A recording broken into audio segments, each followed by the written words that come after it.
Hello, welcome to an up-to-date War Thunder mini-series guide for pilots. Alright, so the date is January 6th, and we're going to be looking at controls for this first video. Okay, these controls are super up-to-date, so you don't have to worry about different new controls that aren't in the game. So in order to test fly your planes, you go to it, you right-click, and you test flight. Then you choose a loadout here. I'll just bring the bomb so I can show you how to drop, and then you click OK. Okay, when you're in, go to escape menu and then controls. So I'm just going to start from scratch. So in order to start from scratch, you go to control setup wizard, keyboard and mouse only, advanced. You want advanced, select layout, and here we go. So most of these controls are pretty good, but I'm just going to go through them and highlight what's really important to change. So mouse wheel should be throttle axis. You can use your mouse wheel to do very precise throttle changes, as you can see here. Look on the top left there. When I use my mouse wheel, it goes up by 1%. So that's how you do 1%. And then you'll see here that left control and left shift both do throttle as well, and it'll do it way faster, as you can see there. If you hold control, by the way, it applies the brake. Next is the roll axis. A, D, pitch axis, W, S, yaw axis, Q, E, and it's pretty self-explanatory if you already know how planes work, but let me just demonstrate. You can see that where you point your mouse, your plane will go in that direction. Now this is pretty nice for aiming and stuff, but it's just way too slow. So that's why in controls, if you remember roll axis, pitch axis, yaw axis, you're going to use those.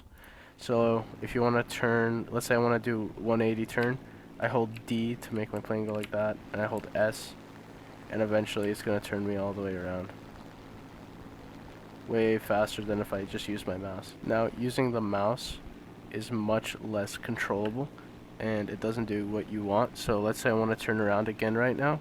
I'm just going to point the circle here behind me, and as you can see, it doesn't even know what to do. Oh my god. So next up for controls, make sure your flaps are F, because they can be useful for landing or taking off. Flaps down, flaps up, they don't really matter because F is already a toggle.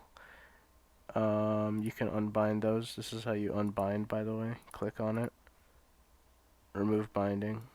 Air brake, very useful, but keep in mind most planes don't have an air brake until you get into jets.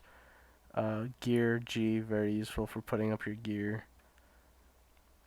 Just bind all of these to the same button, and keep in mind if you want to conserve ammo, you can press 1 on your keyboard to shoot the little bullets and 2 to shoot the big bullets. Drop bomb, I would keep that as space because it's just a fun button to push. Fire rocket, I suggest you bind that to a mouse button because pressing 4 is kind of awkward in battle. Air-to-ground missiles, air-to-air missiles, and guided bombs are for jets with guided munitions, so you don't need to use those if you don't have jets yet.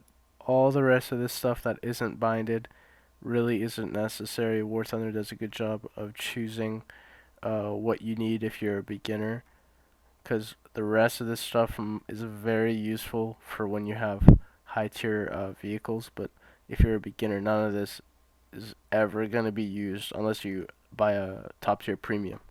Toggle gunners will turn on and off your gunners on your bomber.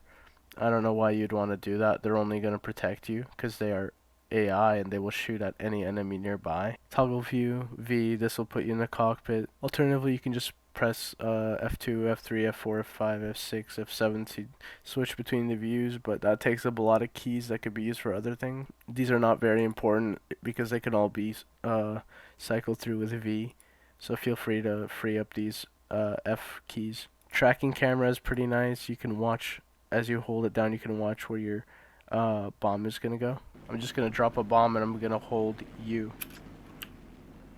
There, now you can watch where they're going to hit. That was awesome. Alright. Next, you're going to want to unbind this one. You see this tracking camera enemy? Unbind it. That is super annoying on right click. Even in arcade mode, you don't want it. After you unbind it, go to common, search zoom, and add right click there. So you double click it and then press the button you want. So right click, RMB. So now in game, when you right click, it'll zoom in and out. It's really nice.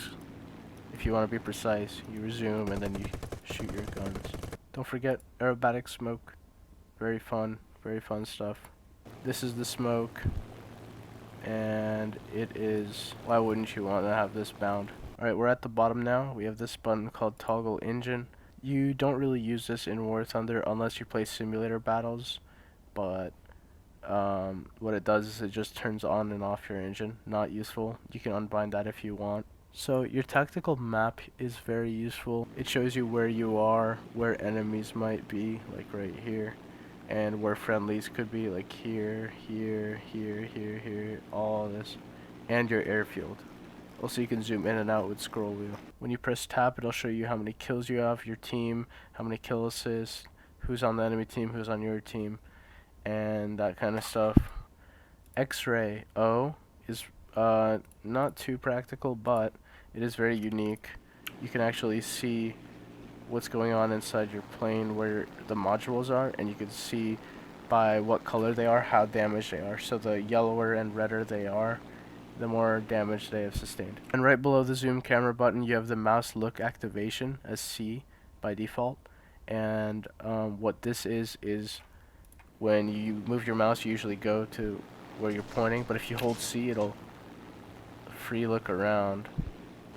Alright, so I'm going to drop a bomb on these trucks here. Spacebar.